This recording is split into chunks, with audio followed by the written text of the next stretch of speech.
ជំរាបសួរស្ដីដល់ពុកម៉ែបងប្អូនទាំងអស់គ្នាថ្ងៃនេះផងដែរខ្ញុំបានទៅបងត្រីមួយកន្លែងបាទហើយធ្លាប់ទៅមានគ្នាមានផងមានអីចឹងមានធីមចឹងណាគឺឥឡូវគឺសម្បូរខ្លាំងមែនទែនបាទអ្នកទៅបងត្រីគឺគ្រប់ក្លៀតណាក៏សម្បូរដែរបាទមានគ្នាមានអីទៅច្រើនតែឥឡូវនេះខ្ញុំចង់ផ្លែអារម្មណ៍ខ្លួនឯងបាទខ្ញុំចង់ទៅបងត្រីមួយកន្លែងនេះចង់ទៅម្នាក់ឯងណាអត់មាននរណាទៅជាមួយបាទឥឡូវនេះខ្ញុំកំពុងកាច់ចូលតាមផ្លូវស្ទឹងបាទហើយកន្លែងបងក៏មិនឆ្ងាយពីផ្ទះរបស់ខ្ញុំដែរបាទជិះផែជា1គីឡូ2គីឡូនឹងឯងបាទតិចតួចបាទគឺនៅជិតបំផុតបាទហើយឡើយបងចាច់ចូលបាទតាមផ្លូវស្ទឹងនេះគឺជាស្ទឹងដែលទឹកហូរមកពីបរាយបងប្អូនហ្នឹងហើយបើសិនអ្នកនៅសៀមរាបហើយស្គាល់ស្ទឹងគេថាបើកហូរមកពីបរាយបាទឥឡូវនេះខ្ញុំបានជិះជិតម្ដងបាទនោះកន្លែងស្រះមួយមានដើមឈើនោះបងប្អូនហើយឡើយបងជិះចូលយកម៉ូតូទៅទុកសិនបាទ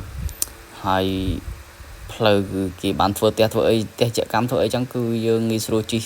បាទពីមុនអីមិនដែលមានផ្លូវអីចឹងជិះទេបាទមានផ្លូវមានតែផ្លូវកង់ឥឡូវនេះបានកាត់ផ្លូវម៉ូតូផ្លូវឡានបាទឥឡូវនេះខ្ញុំបានជិះមកដល់បាទហើយស្រះខាងមុខខ្ញុំនេះគឺសម្បូរត្រីដែរប៉ុន្តែដោយសារតែ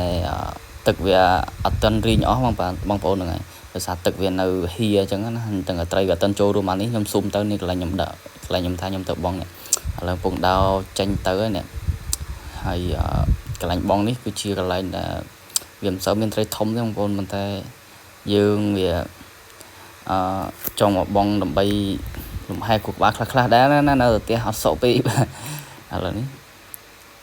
កំពុងដើរទៅបាទមើលស្រូវមើលស្រែគេបាទអូធម្មជាតិគៀវខ្ចីបាទឥឡូវនេះមិនទាន់ទឹកវាអត់ទាន់ដាច់ទេបងប្អូនហ្នឹងហើយដោយសារតែទឹកវានៅច្រើនពេកប៉ុន្តែយើងបងទៅវាបានខ្លះអត់ខ្លះអញ្ចឹងណាហើយភាសាទឹកដាច់ទៀតបានភ័យយើងបងភ័យបានប៉ុន្តែបងមួយសបកហ្នឹងបងប្អូនអ្នកត្រីខ្ញុំបងបានហើយខ្ញុំពិតជាសុំទោសដល់បងប្អូនខ្លាំងមែនទែនដែលអត់បានថតពេលខ្ញុំបងមកសាមិភ្លៀងឥឡូវនេះមិវិទឹករៀងបាទហើយឥឡូវនេះសត្វបងមួយសបកនោះសត្វតែជួបអ៊ំជួបពូគាត់អត់ដែលស្គាល់គ្នាដែរគាត់ខាត់ឲ្យនៅហូបត្រីហូបអីជុំគ្នាអញ្ចឹងណាហើយដាក់ចាំងណាំងដាក់អីចឹងខ្ញុំក៏គួយដាក់មួយគាត់ហ្នឹងឯងមានបានត្រីបានអីត្រីទក់បានមួយមិញហ្នឹងឯងថតបងប្អូនឃើញឥឡូវគេមកក្រោយគេបានសឹកម្នាក់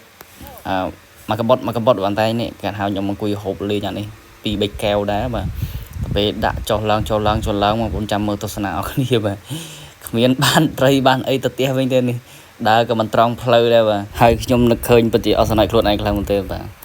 ដើរមិនត្រង់ផ្លូវស្វឹងក៏ស្វឹងត្រីក៏អត់នេះចង់ចាប់មកនេះបងប្អូនទៅផ្ទះដែរទេហើយវីដេអូមួយនេះក៏មានតែប៉ុណ្្នឹងបាទសូមអរគុណបងប្អូនដែលបានចូលមើលទស្សនាទាំងអស់គ្នាបាទសិនមានកំហុសខុសឆ្គងអ្វីកុំកែប្រកាន់សូមទោសបងប្អូនទុកជាមុនបាទយើងមិនជឿឯងទេ